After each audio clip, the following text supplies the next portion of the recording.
Welcome to Comfort Time with Antoninke, where we share testimony stories. Our story for today is traditional healers' abuse of unsuspecting clients.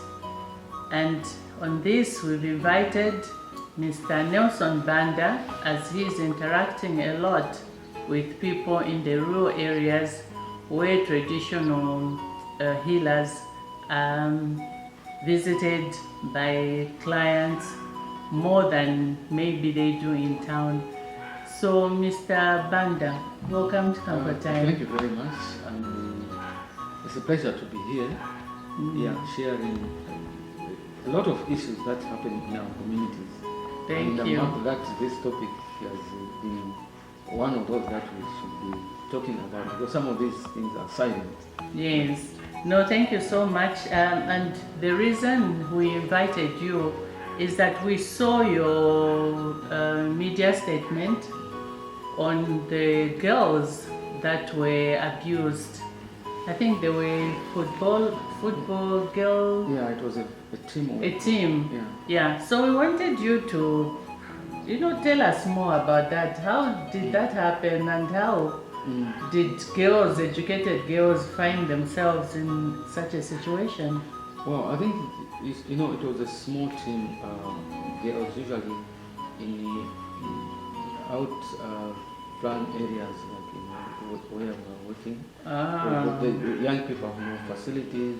Okay. Yeah, but they came together to, and formed a soccer team where they wanted to interact. Okay. And I must mention that this information was shared with us by our boys network, who have been working to sensitize the communities, girls, parents about a lot of issues affecting them. Mm-hmm. So they came during that interaction. They came across such kind of situations that were happening to the girls. Okay. Yeah. So one of the girls confided into our boys network members, and they started having conversations. So they picked it up and alerted us.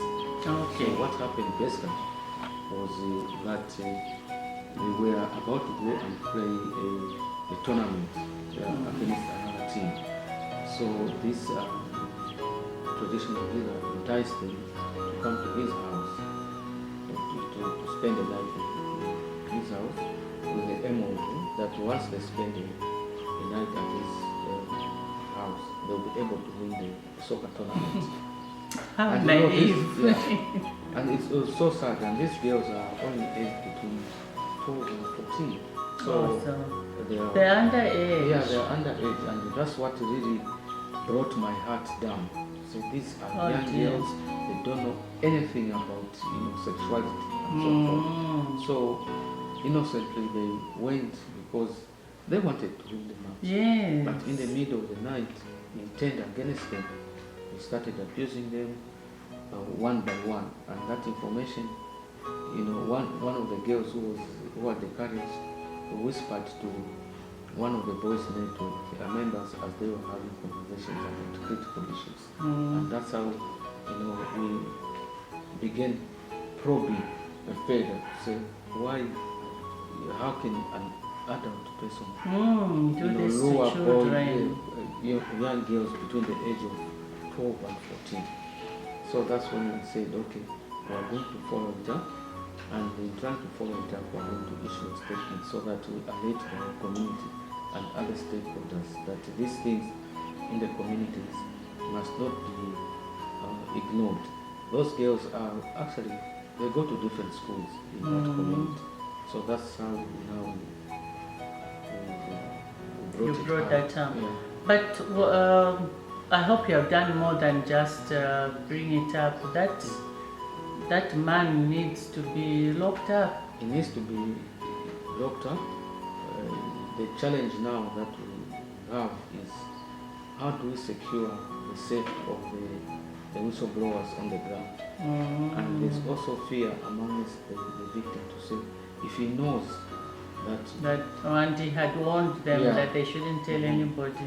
Yeah, you see, those are things that were coming out.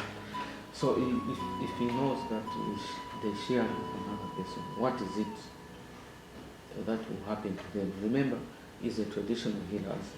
And the traditional healers, sometimes they may be misunderstood. I think we give them too much power. Yes, you know.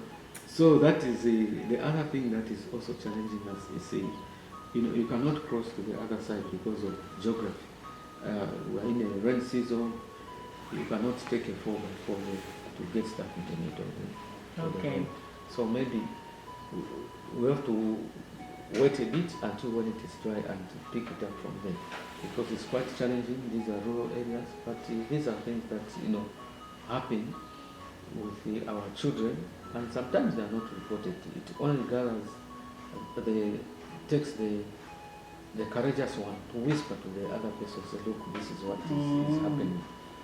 So our whistleblowers are also at risk because they don't want to be suspected to have tipped someone, or to be seen that they collected this information and shared it. But this is what is happening. It's on the ground. Yeah. But from what you have explained to me, since you're looking at the fear of the whistleblowers, the fear of the girls themselves, and that is real, because maybe us coming from town, we don't fear traditional healers as much, but those people psychologically they're impacted differently. So I think then it's up to you, because this cannot go unpunished. If he's not punished, he'll continue doing it. Yeah. So how do we stop him? I think the police are intelligent enough to find a way of getting him, because who knows, one of those girls could actually be pregnant. Then what? So this just abusing them is not the end of the story.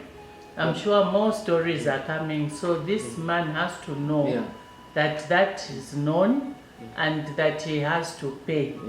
So you have to find a way of asking the police to use their intelligence and make sure that they get that man. I'm sure those were not the first ones. They may even have abused older ones, older girls, who will not care, who will be able to talk after they know that this is what he has continued to do.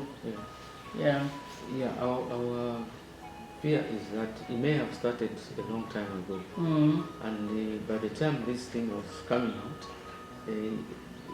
those girls who are courageous enough began to share with others. In fact, I should mention that in that community we've got an active boys network club. It's a club of young people, that reaches out to parents, to girls, to their fellow boys, to talk about how they can end sexual violence against girls. That's how they nice. can end teenage pregnancies. So That's this information emanated from those conversations. Okay, so we suspect that others who are not part of the conversations could have been abused, and they have no way to go and share this Dear. information. So it's quite critical that such information is shared within the community. In that community, maybe this is the principal reason why people feel that the men's network is found in Chongwe, because Chongwe is very active. Our boys, our men's network members are very active. It has to start from somewhere. So thank you for doing that. So we're very proud of our boys network members in Chongwe, because they follow up things. In fact, they gave me 4 sets of information. I haven't yet shared them, because I told them we really need to interrogate this information, because other stakeholders will come in and start asking us questions. So the information that was shared was that at one of the school facilities, these boys went to have a session with the girls, and the girls were complaining to say, look, we are girls, and there's always that time of the month, and we don't have facilities where we can change, in pads and so forth. So they thought it was so, and these boys, wrote a small brief and gave it to me. Yeah, so we're still thinking, how do we get up to, get some institutions to assist these girls, okay? Because it becomes worse, especially when it is in October, when it is hot. Some of them, when you are walking from school, from home to school, it's such a distance, and by the time you get to school, you've already, messed up yourself. So it becomes very difficult for you to concentrate in class. Yeah, so it's a very traumatizing situation. When I was told about this, I said, it needs intervention at government level. But how do we pass on this information? We know that government also has got other challenges, but initially we need to share this information. In fact, I would like to believe that government is aware of what is happening to girls, especially because at one time, I think it was in the previous government, Honorable Mutatat, made a pronouncement that when he was Minister of Finance, I think, that will be giving free sanitary pads to girls. We don't know whether that has continued, or we need to begin to monitor that police pronouncement, whether it has continued or not. But I think some of these things are very traumatized, that traumatize to the girls and people that hear about them, because we expect that certain things must come from our government facilities. Yeah. No, in fact, we as Comfort Time have donated some sanitary towels and panty liners to some schools, those who approached us. So it's a matter of bringing the information. There are individuals and companies that are willing to help.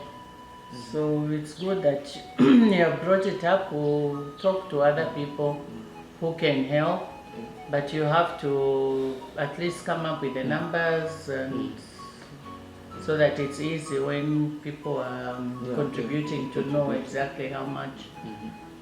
Okay, no, that's some good information to have. Maybe we should also begin to advocate that some of these,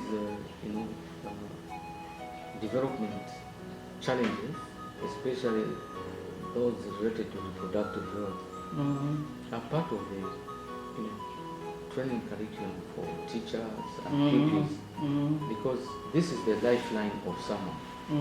Okay, most of us have studied history at school, which is good, but I think we need also to shift, because this is a development challenge. Oh yeah. Yeah.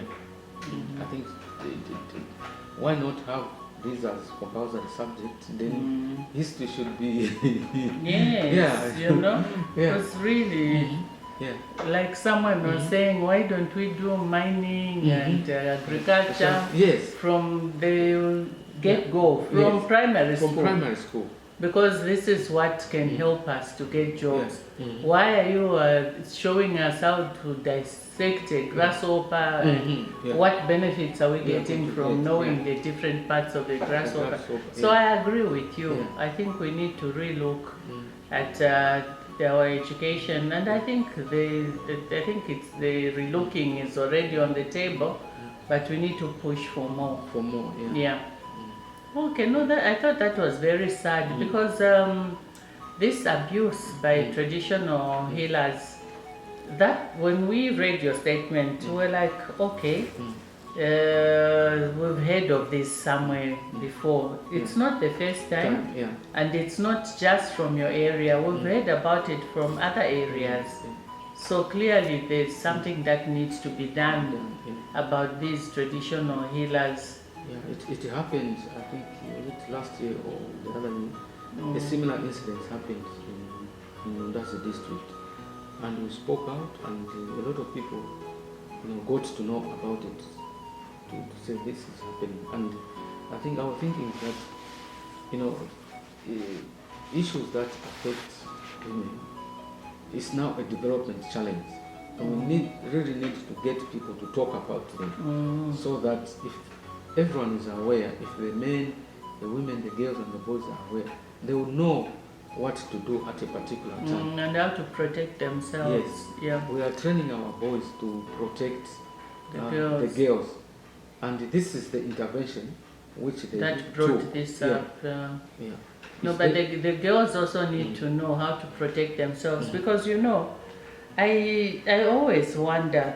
I mean, as when it doesn't matter how young you are, but when you are in danger, something needs to kick in to say no, I'm not safe here.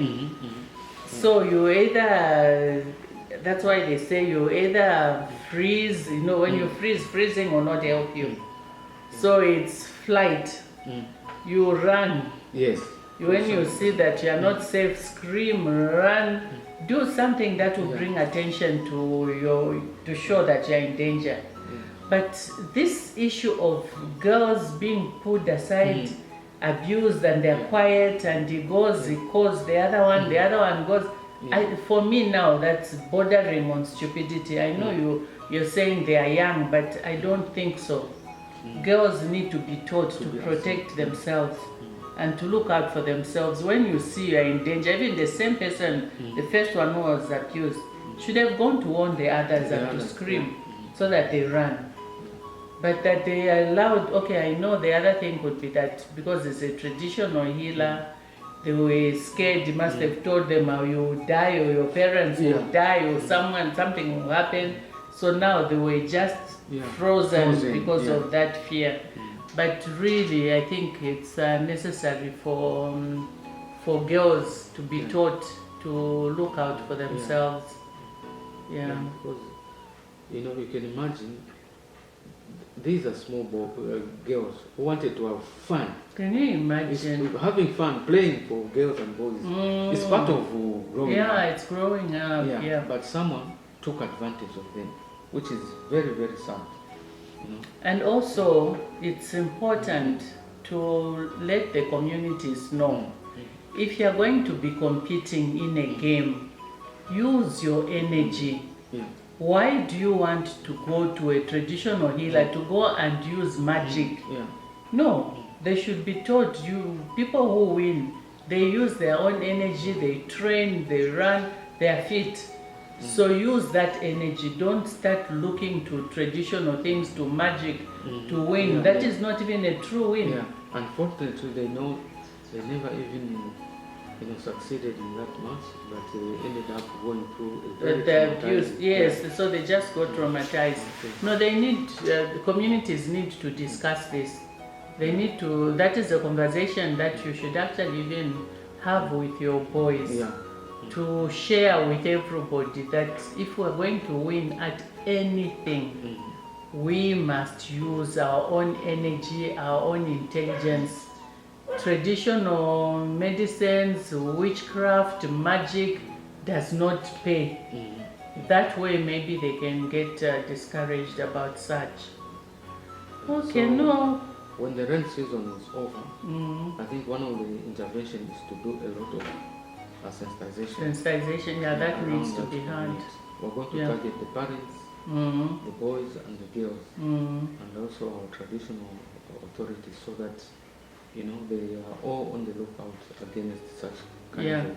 And the traditional body, the traditional healers' body, those also need to get to hear about this, and they should be able to go and look at that same particular traditional healer, and because I'm sure they register to be traditional. That is if they So what are they doing about people who are abusing instead of helping communities?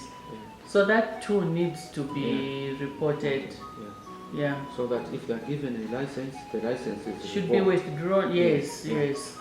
No, this it made me very sad, when I was thinking of young girls being abused like that and not knowing where to go. So thank you so much, Mr. Banda. Continue with the good works, And continue encouraging the boys to fight for the girls. Yeah. We need such boys, such men to take care of the women. Yeah, the boys have really inspired our work because we are now seeing a new generation of men. That's what we understand need. things. Yeah. It's good that they know that girls, women need to be protected, not to be abused and battered. Yeah, gone are the days. So thank you so much, and we hope more will come out of that, that even in other provinces we should get to hear such great news. Yeah. Thanks for the invitation.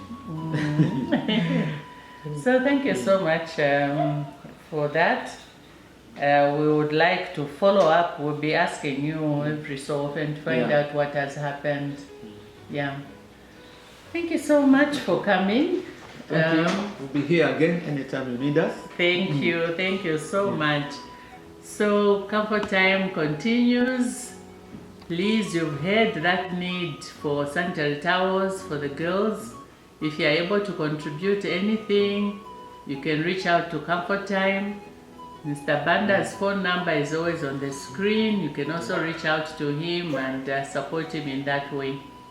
So thank you so much for coming. Thank you. Stay blessed. Please remember to give us a thumbs up, as that will help us to grow the channel and to inform other people. And also always remember to subscribe, as that grows the channel. Thank you so much. Stay blessed. See you in the next video.